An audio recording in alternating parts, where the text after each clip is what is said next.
What it is, you guys, it is yo girl Cadillac. Yes, I'm Cadillac Dixon. I'm the Drama Life Prison Wife. I'm the legally blind artist that is rapping and painting for justice. Hoping. Because you got to hold your breath for justice. To see justice before all face too bleak. Yes, it's your girl Cadillac. Anyways, guys, I'm coming through today, October the 21st, 2025. Reason that I'm coming through is because I was just shopping and I had a basically like a little throwback story time that hit me all of a sudden. It's crazy how you have all these different experiences and then it's not until something triggers a thought and it brings it back to your remembrance, right? Girl, I said that all crazy. Your remembrance. But anyways, I was shopping and I remember back to my time of working at the Super Center. Y'all know I got that video of basically when I was working at the Super Center. I likened it to going off to my own prison because when my husband was wrongfully incarcerated and put into prison in 2002, I, because of it, could not, he was paying for daycare. So it made me like I was stuck, girl. I didn't know what I was going to do. I could not afford daycare anymore. So I had to get an overnight job and I worked at a super center. Right. So that's how I ended up at the super center.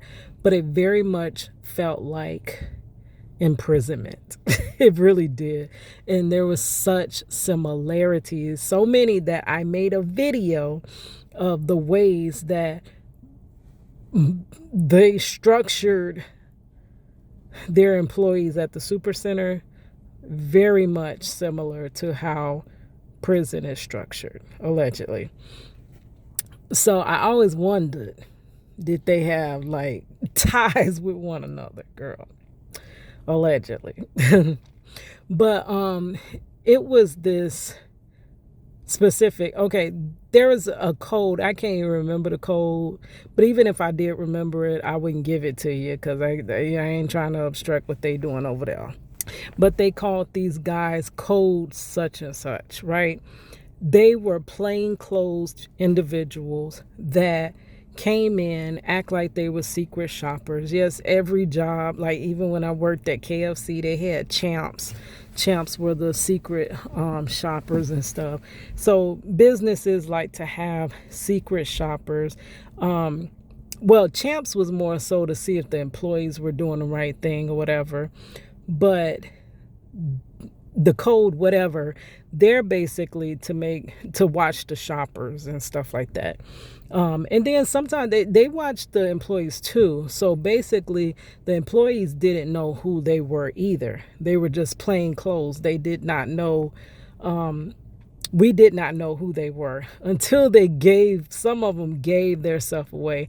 Like it was just too obvious. You would think they're like a recurring shopper, because as people come in all the time, that it's the neighborhood store, you basically knew your customers or whatever. So you're thinking they're just another random customer that's coming in to shop in the store, when actually they're code such and such that is there to watch the employees. I mean, not the employee. Well, yeah, the employees, but basically the customers, to make sure they're not stealing or whatever. And this one guy, I found out he was code such and such because he was just so obvious. He would be like hiding behind shelves, and and he was a big guy, like not like heavy, like fat. He was like built and tall. So he was a big dude, but he'll be trying to creep and hide behind shelves. And it was just so weird, because every now and then, you know, somebody will be caught in the little office up front where they were trying to allegedly shoplift and stuff. So,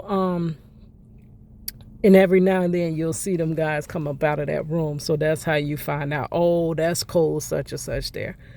How about, I see an article, I think it was on the news, that it was some scam that he was doing, and he was arrested at the airport.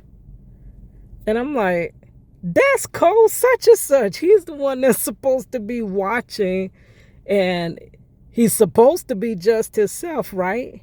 Because he's enforcing the rules, and basically if you're shoplifting, he's the one that's pulling you back up in the office until the other people come and arrest you or whatever they're gonna do to you. And girl, it was so crazy. I could not believe that he was actually doing what they said he was doing up on the news or whatever at the airport. I can't remember exactly what it was. I don't even know if I could ever find that article. I would have to do some digging or whatever. But it occurred to me that that's how it goes. Like, that's how this system, y'all know I talk about the justice/injustice system allegedly. But those that you think are so just, and they're supposed to be upholding justice, and they're supposed to live to a certain standard, right? When you're upholding justice, you can't be doing unjust things. You can't be breaking the law yourself, girl. That just it's not a good look. Like, how could, it's like, it's hypocritical, basically, if you're enforcing laws but you're not following the law. It's very hypocritical. So you don't believe that those that are overseeing and making sure everything is right is breaking the law, but he was. So he was creeping around watching people basically shoplift. But what was he doing over there at the airport? Like, girl. So it's crazy. And this happens a lot within our system. Those that we think are the ones that are upstanding, a lot of times they're doing some behind the scenes other stuff. It's just they didn't get caught. And then when they get caught, you're like, oh my gosh, like, for real? Like, there's a situation with the officer, the correction officers. They actually treat them with the same respect that they treat officers on the street, the citizens, the people out here in society. Allegedly, they like almost lift them up and put them on pedestals. Now, this officer violated a female incarcerated citizen. I don't know if that's much better, but we don't like to use the phrase inmate because inmate is derogatory, meant to basically AKA less than human person. So because we do not believe inmates our incarcerated citizens are less than human, we give them a different label that basically is not taking away the human factor from them. We're trying to acknowledge that, yes, they're in prison, yes, they're in jail, but they're still a human in jail. They didn't somehow turn into an animal, allegedly, because you put them behind a cage. All alleged. And this officer I don't know if the incarcerated citizen, what she did, but whatever she did was not cause for what he did. He basically violated her and left her as a paraplegic. And what's crazy is they would not bring charges up on him. They dropped the charges against him. They wiped it off like they do many times allegedly and say they were just doing their jobs. They were keeping us safe. And then society comes in and says, yeah, it's fine that you did that because the person shouldn't have never did what they did. So basically, once you're convicted of a crime, they believe it's just for anything to happen to you because you committed crime. So now you're no longer, the crime process basically takes you from being a human being to less than human being, allegedly. They would not arrest him for none of that. They, of course, called it doing his job. She went home on a compassionate release because she's now paralyzed. She went in to DLC, Florida DLC, able-bodied, and she was released as a paraplegic. They wouldn't do nothing to him until it comes out he was arrested because he had charges against MINORS. He had those type of charges. And he had been doing those type of things the whole while people were supporting him because he's keeping us safe. He was bringing down society in a different way by tampering with MINORS.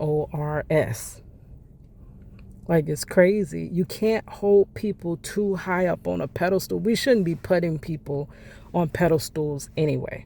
Stop that. Stop glorifying humans.